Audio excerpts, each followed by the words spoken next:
के अंदर हिंदुस्तान की 10 रियासतों के अंदर ये ऑर्गेनाइजेशन चल रही है जो इंटरनेशनल ऑर्गेनाइजेशन है। हमारा जो हेडक्वार्टर है वो यूएसए के अंदर है, जम्मू के अंदर है और दिल्ली के अंदर है। अलग अलग रियासतों के अंदर जिस तरह से काम चल रहे हैं, जिस तरह से आपने सवाल पूछा है कि क्या क्या काम जो है वो ऑर्गेनाइजेशन कर रही है। जम्मू कश्मीर के अंदर क्योंकि कोविड के अंदर ही इसका हमने आरंभ किया था।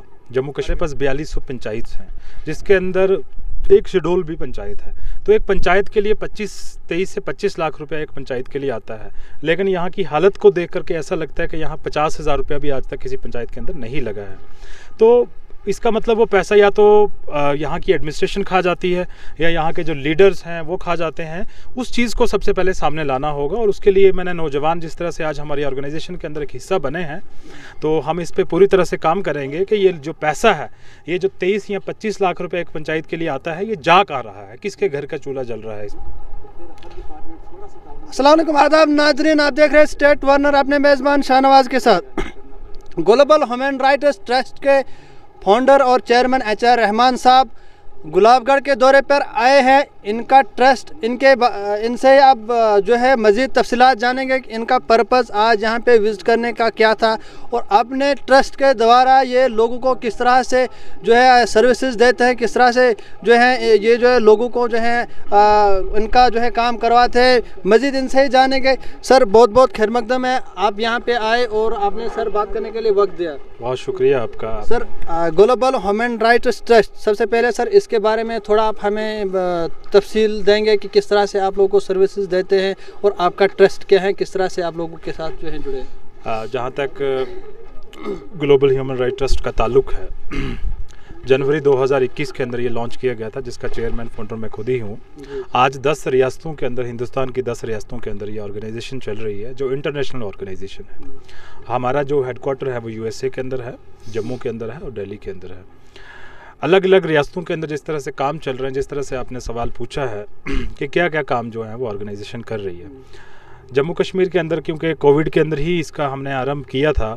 जम्मू कश्मीर के अंदर उस वक़्त लोग कोरोना की महामारी से दो चार थे और ऑर्गेनाइजेशंस ने उस वक़्त एक मास्क बांटने की और हेल्थ के अंदर मेडिसिन्स बांटने की एक मुहिम चलाई, जिसके अंदर रियासी के अंदर, जम्मू के अलग अलग विषयों के अंदर, रामबन के अंदर, कश्मीर के अलग अलग डिस्ट्रिक्ट्स के अंदर, कुपवाड़ा के अंदर मेडिकल कैंप्स लगवाए गए। लोगों का बाज़ाफ्ता उसके अंदर चेकअप करवाया गया डॉक्टर्स की टीम के द्वारा और उनको फ्री मेडिसिन और फ्री मास्क डिस्ट्रीब्यूशन की गई। हिंदुस्तान के अंदर जिस तरह से अरुणाचल प्रदेश की मैंने बात की, वहाँ पर ये सारी चीज़ें मतलब 10 रियासतों के अंदर ये सिलसिला जारी रहा। उसके बाद हमारा जो एक जिस तरह से आप देखें कि ये तो इलाका एक बहुत अच्छा इलाका है जहाँ पोल्यूशंस की कोई प्रॉब्लम नहीं है, लेकिन जो मेट्रोपॉलिटन सिटीज़ हैं जहाँ पोल्यूशंस का आज देखें आप दिल्ली के अंदर या जम्मू के अंदर पोल्यूशन बहुत बढ़ रहा है, तेज़ी से बढ़ रहा है। तो हमारी ऑर्गेनाइजेशन ने प्लांटेशन ड्राइव का पेड़ लगाने की एक मुहिम शुरू की जो पूरे हिंदुस्तान के अंदर चली। जो 50 लाख पेड़ लगाने थे पूरे हिंदुस्तान के अंदर, वो मुहिम भी पूरी की हमारी ऑर्गेनाइजेशंस ने। उसके बाद अभी विंटर्स है, अभी एक मुहिम चल रही है जिसमें विंटर क्लोथिंग पे जो अरुणाचल प्रदेश, कश्मीर के अंदर, जम्मू के अंदर या अलग अलग रियासतों के अंदर, वेस्ट बंगाल के अंदर हमने क्लोथिंग ड्राइव चला रहे हैं, क्योंकि हर इंसान एक बराबर ही तबके से नहीं आता है। कुछ लोग गरीब भी हैं जिनको कपड़े लगाने के लिए नहीं। तो हमारी एक ऑर्गेनाइजेशन ने ये एक मुहिम शुरू की कि जो गरीब लोग हैं रास्तों के अंदर, आप दिल्ली के अंदर जब जाएंगे आप देखेंगे फुटपाथ पे लोग बिल्कुल नंगे सोए होते हैं और उसी वजह से उनकी अमवात हो जाती है, उसी वजह से उनकी डेथ हो जाती है। तो एक संज्ञान लिया गया, हमारी टीम के जो लोग हैं मेंबर, वही अपने पॉकेट मनी से, अपनी डोनेशन से जो है उन गरीब लोगों के लिए कपड़े बांट रहे हैं। आपने देखा होगा सोशल मीडिया के अंदर डिफरेंट जो इलाके हैं वहाँ पे क्लोथिंग ड्राइव चल रही है और आज भी ये ड्राइव जो है वो जारी है। अभी जम्मू के अंदर जो है ये ड्राइव चल रही है और अरुणाचल प्रदेश के अंदर, वेस्ट बंगाल के अंदर ये ड्राइव हमारी चल रही है। और अलग अलग जगहों के अंदर हमारी जो वर्किंग टीम है जो काम कर रही है, ह्यूमन राइट्स वायलेशंस पे काम कर रही है। अलग अलग इशूज़ जो है गवर्नमेंट्स की, सेंट्रल गवर्नमेंट की जो स्कीम्स हैं उनको इम्प्लीमेंट करवाने के लिए हमारी टीम इस पे काम कर रही है और काफ़ी इलाकों के अंदर ये काम जो है वो काफ़ी अच्छे से आवाम के लिए काम हुए भी हैं। और इंशाल्लाह हमारी कोशिश है कि इसको पूरे हिंदुस्तान के अंदर और ऐसी जगहों के अंदर जहाँ पे आज तक कोई सरकार की स्कीम्स और जहाँ पे सरकारी जो ऑफिसरान हैं वो नहीं पहुँचे हैं, वहाँ हमारी टीम पहुँच रही है और इंशाल्लाह हमें उसका काफ़ी अच्छा आउटपुट भी मिल रहा है। सर ह्यूमन राइट्स की बात है, आपने ज़िला रियासी का दौरा किया, दौरे पे है, अभी भी है आप, तो क्या देखने को आपको मिल रहा है? देखिए, रियासी के अंदर आज हमारा स्पेशल जो दौरा था, जिस तरह से हमारे डिस्ट्रिक्ट प्रेसिडेंट डॉक्टर नवाज साहब ने कहा कि हमारी एक शहडोल पंचायत है, या माहौर या रियासी के अंदर मैंने देखा आज जिस तरह से हमने आज सारी चीज़ें मैंने खुद अपनी आंखों से देखी कि यहाँ के जो स्कूल की हालत है, यहाँ के जो रोडों की हालत है, बहुत खस्ता हालत है। और इस 21वीं सदी के दौर के अंदर जब हम डिजिटल इंडिया की बात करते हैं, जब हम स्मार्ट सिटीज़ की बात करते हैं, और उसके अंदर इस तरह के रोड्स और इस तरह के स्कूल्स को देख करके मेरे खुद के रोंगटे जो है वो खड़े हो गए हैं। क्योंकि यहाँ से मंत्री, हमारे बड़े बड़े मंत्री, एजुकेशन मिनिस्टर्स यहाँ से जो हैं वो गुजरे हैं और वो यहीं के रहने वाले हैं। यहाँ बड़े बड़े, जैसे कहा कि ऑफिसर लोग जो है वो यहाँ विज़िट करके गए, लेकिन जैसे स्कूल जो दिखाया गया आज, इस स्कूल की जो हालत है, मैंने हिंदुस्तान के अंदर ऐसे स्कूल की किसी हालत नहीं देखी। मैं गवर्नर साहब से, जो जम्मू कश्मीर के गवर्नर हैं, उनसे भी ये रिक्वेस्ट करूँगा और ये चीज़ उनके सामने लाऊंगा कि इस तरह के स्कूल हमारे हिंदुस्तान के अंदर और जम्मू कश्मीर रियासत के अंदर, और ये एक शहडोल कोई इतना दूर इलाका नहीं है, रियासी से 100 किलोमीटर की दूरी पे है। मैंने बहुत दूर दूर पहाड़ों के इलाके जो है, अरुणाचल की मैंने जब बात की कि मैं वहाँ ऐसे इलाके के अंदर गया जहाँ 7 दिन मुझे लगे जाने के लिए, वहाँ के स्कूलों को मैंने देखा, लेकिन ये एक ऐसा पहला स्कूल है हिंदुस्तान का कि जिसकी इस तरह की हालत है। ऐसे स्कूल के अंदर तो मुझे घोड़े, भैंस, बकरियाँ भी शायद मुझे लगता नहीं, अगर उनको यहाँ पे अगर बंद कर दें तो वो भी इसकी स्मेल से यहाँ से भागेंगे। तो बच्चे जो हमारे हैं वो एक इंसान के बच्चे हैं। ऐसे स्कूल के अंदर मुझे लगता है कि एडमिनिस्ट्रेशन की बहुत बड़ी नेग्लिजेंस है कि वो यहाँ इस स्कूल को देखने भी आए और उसके बावजूद भी उन्होंने स्कूल पे इसको बनाने के लिए कोई संज्ञान नहीं लिया। तो मैं एडमिनिस्ट्रेशन को भी इसका जो है वो कहीं ना कहीं जिम्मेवार ठहराऊंगा, रियासी एडमिनिस्ट्रेशन को भी जिम्मेवार ठहराऊंगा कि मैं और उनसे रिक्वेस्ट भी करूंगा कि आप इस पे जल्द अज जल्द जो दौरा करें यहाँ का, और इस स्कूल की हालत को जल्द अज जल्द ठीक करें। काफ़ी तादाद में यहाँ पे जो लोग हैं, आपसे मुलाकात की तो जिस तरह से यहाँ पे लोगों ने मसाइल बताए, मुझे लगता है कि बहुत हद से ज़्यादा मसाइल हैं, लेकिन आप किस तरह से इन मसाइल को मॉनिटर करेंगे, देखेंगे, और किस तरह से आप एडमिनिस्ट्रेशन तक पहुँचाने का, इन मसाइल का काम करेंगे? देखिए, जहाँ तक हमारे हिंदुस्तान के बजट की बात है, हमारा बजट जो पंचायत, खास तौर से जिस तरह से पंचायत की बात है, ये शहडोल पंचायत है, तो मैंने कहा हमारे पास 4200 पंचायत हैं, जिसके अंदर एक शहडोल भी पंचायत है। तो एक पंचायत के लिए 23 से 25 लाख रुपया एक पंचायत के लिए आता है, लेकिन यहाँ की हालत को देख करके ऐसा लगता है कि यहाँ 50,000 रुपया भी आज तक किसी पंचायत के अंदर नहीं लगा है।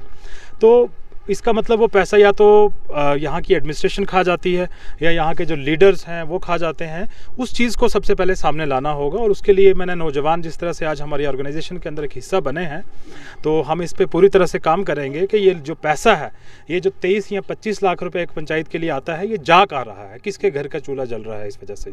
तो सबसे पहले हम ऐसे लोगों को सामने लाएंगे कि जो लोग ये इस तरह का पैसा जो है वो अपने हड़प कर रहे हैं। अगर 25 लाख, मैं कहता हूँ, अगर 10 लाख रुपया भी आज इस पंचायत में लगा होता तो ये हालत यहाँ नहीं होती, लोग नहीं रो रहे होते। तो हमारी कोशिश यही रहेगी कि यहाँ का जो यहाँ का जो यूथ है उसको सामने लाया जाए, उसको हमारे साथ टाई अप करवाया जाए, ताकि हम उनको ये चीज़ बता पाएँ। अब हम एडमिनिस्ट्रेशन से भी इस बारे में बात करेंगे कि यहाँ की पंचायत के लिए आज तक आपने जो पैसा लगाया है उसको सामने लाएं। हम सारे रिकॉर्ड्स उनसे जब मांगेंगे, बुनियादी हकूक़ की अगर कहीं पे पामाली हो रही हो, बुनियादी हकूक़ किसी को नहीं मिल रहे, यहाँ पे जो है बुनियादी सहूलियात आपने देखा किस तरह से लोगों को मिल रही हैं, तो किस तरह से लोग आप तक पहुँचे और उन मसाइल को जो है आप देखें जो बुनियादी हैं, बुनियादी मसाइल?